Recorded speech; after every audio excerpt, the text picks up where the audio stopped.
Hey, folks. So the question has come up, do we still believe in the first principles, quote unquote, wild human kind of an approach, right? And this came up in a discussion with a former client.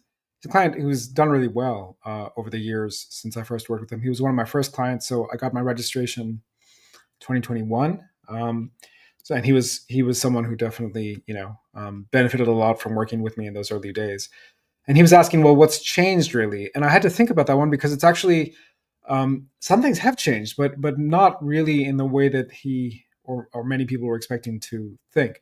What do I mean by that? What I mean is when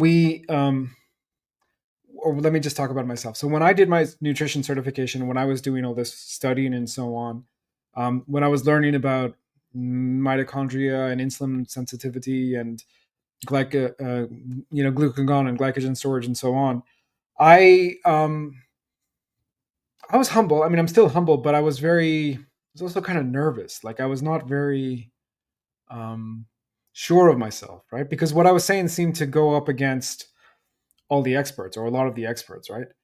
And I didn't have the confidence. Yes, I had looked at the literature in some detail, but I didn't really have the confidence to go and say, no, I don't really, I think you guys are all wrong. But after actually working with hundreds of people and reading a lot more literature, um, I have come to the conclusion that nutrition science as a whole is really, really, really a joke. There's nothing really there. And to the extent that there is something there, it is not different from what we can learn from evolutionary biology. Now, what do I mean by that? I mean, nutrition science has a few sources, a few ways that people, um, a few starting points, right? And the main starting point that tends to be the case, it tends to be the starting point that most people think of, is the epidemiology. So again, epidemiology, associational data. We see, for example, that people in Ikaros, is that the right Greek island, or Okinawa, or these so-called blue zones, they live a long time. What are they eating? And then the problem is, okay, so that's one question. And is the diet associated with longevity? A lot of studies show that actually the diet is not associated with longevity at all, right? But a lot of people are making that assumption and then going on to describe the diet in a certain way.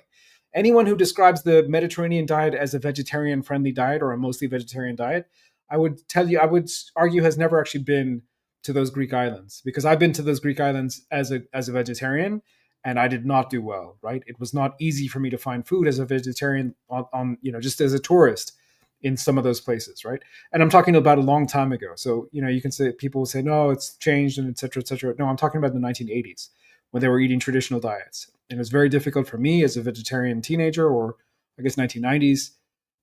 It's very difficult for me as a vegetarian 20-something-year-old to find anything worth eating that I could eat as a vegetarian. Okay, so I think we need to understand that the starting point for a lot of this data is complete rubbish. The other starting point, of course, is mouse models.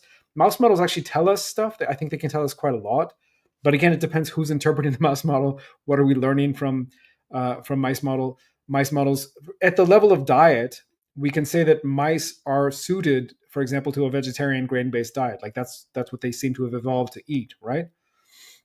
So then from that, do we extrapolate that humans are evolved to the similar diet? I mean, that doesn't make any sense at all, right? So the mice models, they can be useful, they can definitely be insightful, they definitely have lessons to offer, but are they real human nutrition science? No. Then we have the randomized controlled trials, which just by the very nature of randomized controlled trials have to be very limited in scope.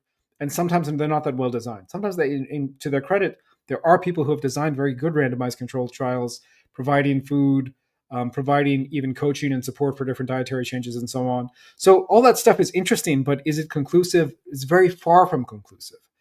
And so we go back to this question of what is a wild human meant to eat, right? And by wild human, I mean a human prior to the agricultural revolution, ideally, right?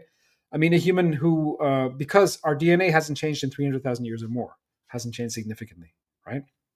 So whatever we were eating 300,000 years ago, actually, that's a little bit more indicative of what a proper human diet should be than whatever people were eating, say, 1,000 years ago, right? Now, I don't want to get too deep into the history here. I don't want to talk too much about the climate crises and so on, and why the agricultural revolution happened.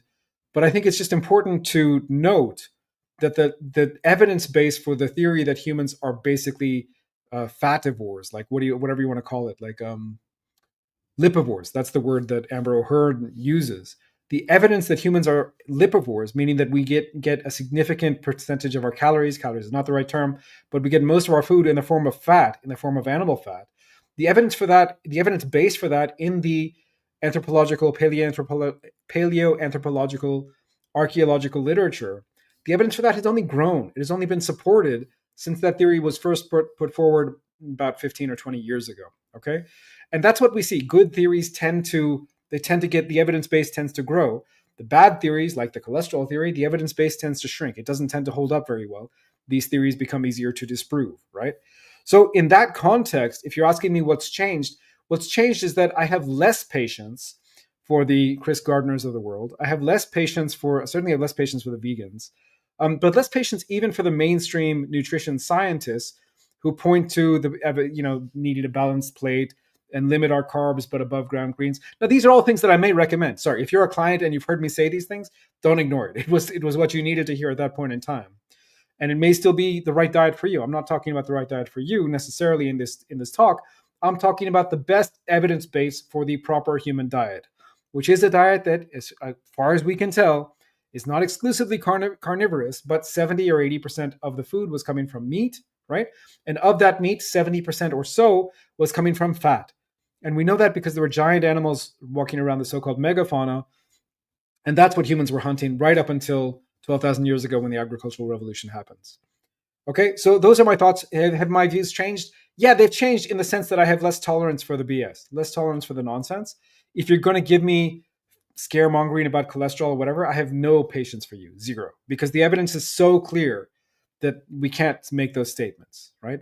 And that nutrition science as a whole is really not worthy of being taken seriously. Okay, thanks to those who are making comments. Sonia says, hi, Sonia. Good to hear from you. Austin says, great look, Doc. Thanks, man. I just didn't want to make the hair before I went live. And you can see that I haven't even shaved. So this will not be a permanent look, but thanks for that. Thanks, everyone. Let me know what you think. Do you agree with me or disagree with me? I mean, I spent a lot of time looking at this data. And I've also now worked with hundreds of people who have benefited from this approach. Do I use the same exact diet for everyone? No, of course not. It has to be individualized.